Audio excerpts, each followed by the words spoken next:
Sajak potret keluarga ditulis oleh W.S. Rendra.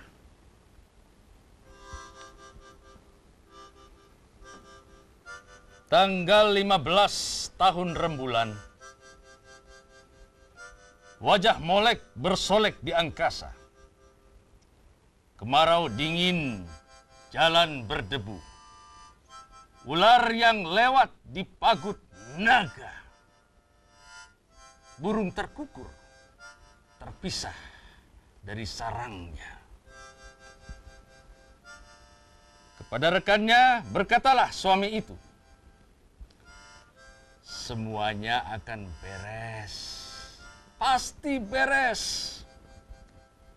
Mengeluhkan keadaan tak ada gunanya. Kesukaran selalu ada. Itulah namanya kehidupan. Apa yang kita punya sudah lumayan. Asal keluarga sudah terjaga. Rumah dan mobil juga ada. Apalagi yang diruwetkan. Anak-anak dengan tertib aku sekolahkan. Yang putri di SLTA, yang putra mahasiswa. Di rumah ada TV, anggrek, air conditioning, dan juga agama. Inilah kesejahteraan yang harus dibina. Kita mesti santai. Hanya orang edan sengaja mencari kesukaran, memprotes keadaan, tidak membawa perubahan. Salah-salah malah hilang jabatan.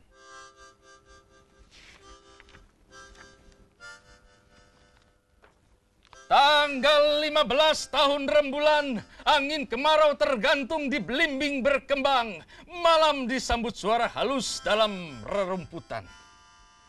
Anjing menjenguk keranjang sampah. Kucing berjalan di bumbungan atap. Dan ketonggeng menunggu di bawah batu. Istri itu duduk di muka kaca dan berkata, hari-hari mengalir seperti sungai arak. Udara penuh asap candu. Tak ada yang jelas di dalam kehidupan. Peristiwa melayang-layang bagaikan bayangan. Tak ada yang bisa diambil pegangan. Suamiku asik dengan mobilnya. Padahal hidupnya penuh dengan hutang. Semakin kaya, semakin banyak pula hutangnya. Uang sekolah anak-anak selalu lambat dibayar. Ya Tuhan, apa yang akan terjadi pada anak-anakku? Apakah mereka akan seperti bapaknya? Suamiku. Dahulu, ketika remaja hidupnya sederhana, pikirannya juga jelas. Tetapi, kini serba tidak kebenaran. Setiap barang membuatnya brengsek. Padahal harganya mahal semua. TV selalu dibongkar.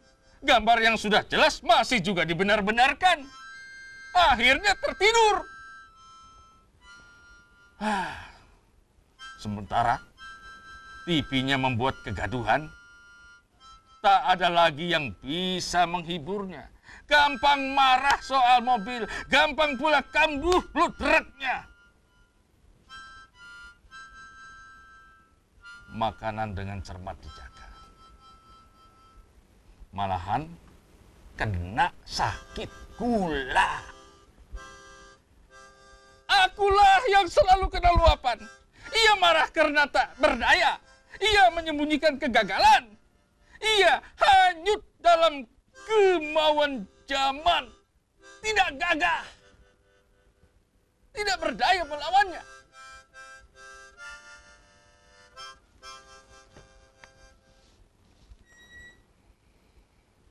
Tanggal 15 tahun rembulan, 7 unggas tidur di pohon nangka, sedang di tanah ular mencari mangsa, berdesir-desir bunyi kali di kejauhan, di tebing yang landai tidurlah buaya. Di antara batu-batu, 2 ketam bersekama.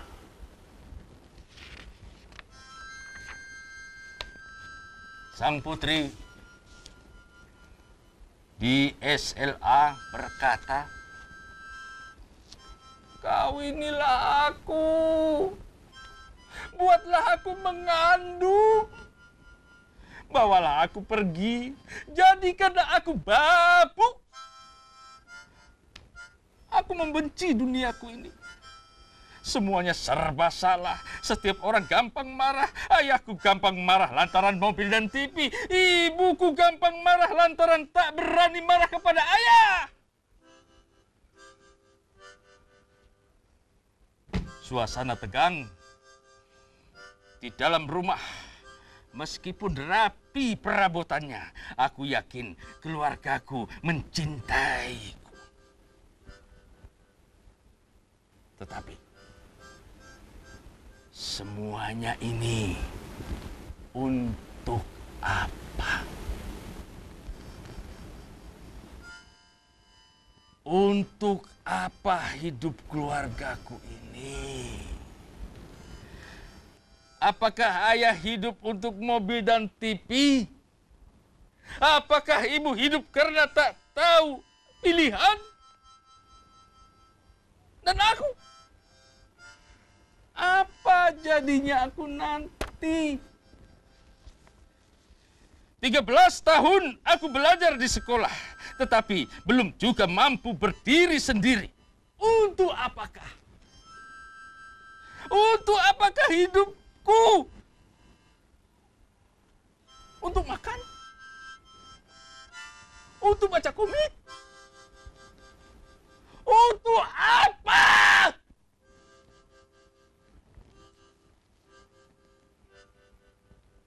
Akhirnya mendorong untuk tidak berbuat apa-apa.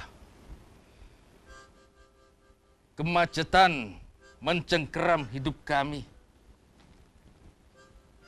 Kekasihku, temanilah aku merampok bank. Pujaanku, suntikan morfin ke urat darah di kataku.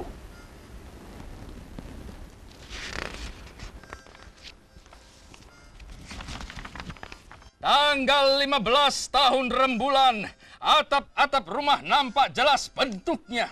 Di bawah cahaya bulan, sumur yang sunyi menonjol di bawah dahan. Akar bambu bercahaya fosfor, kelelawar terbang menyambar-nyambar. Seekor kadal menangkap belalang. Sang putra yang mahasiswa menulis surat di mejanya. Ayah dan ibu yang terhormat, aku pergi meninggalkan rumah ini. Cinta kasih cukup aku dapatkan, tetapi aku menolak cara hidup ayah dan ibu. Ya, aku menolak untuk mendewasakan harta. Aku menolak untuk mengejar kemewahan, tetapi kehilangan kesejahteraan. Bahkan kemewahan yang ayah punya tidak juga berarti kemakmuran. Ayah berkata, santai, santai. Tetapi sebenarnya ayah hanyut di bawah arus jorok keadaan. Ayah hanya punya kelas, tetapi tidak punya kehormatan. Kenapa ayah berhak mendapat kemewahan yang sekarang ayah miliki ini? Hasil dari bekerja? Bekerja apa?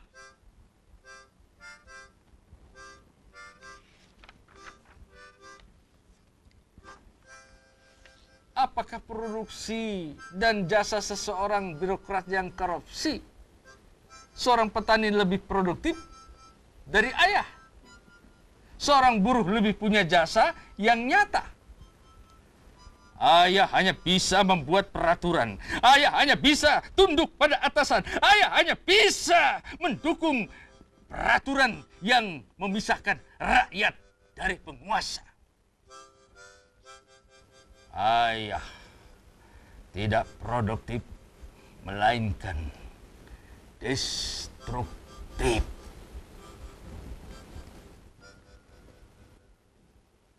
Namun toh, ayah mendapat gaji yang besar. Apakah ayah pernah memprotes ketidakadilan? Tidak pernah kan? Terlalu berisiko bukan? Apakah aku harus mencontoh ayah?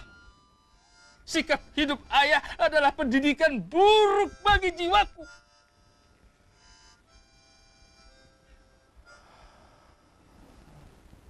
Ayah dan ibu, selamat tinggal. Daya hidupku menolak untuk tidak berdaya.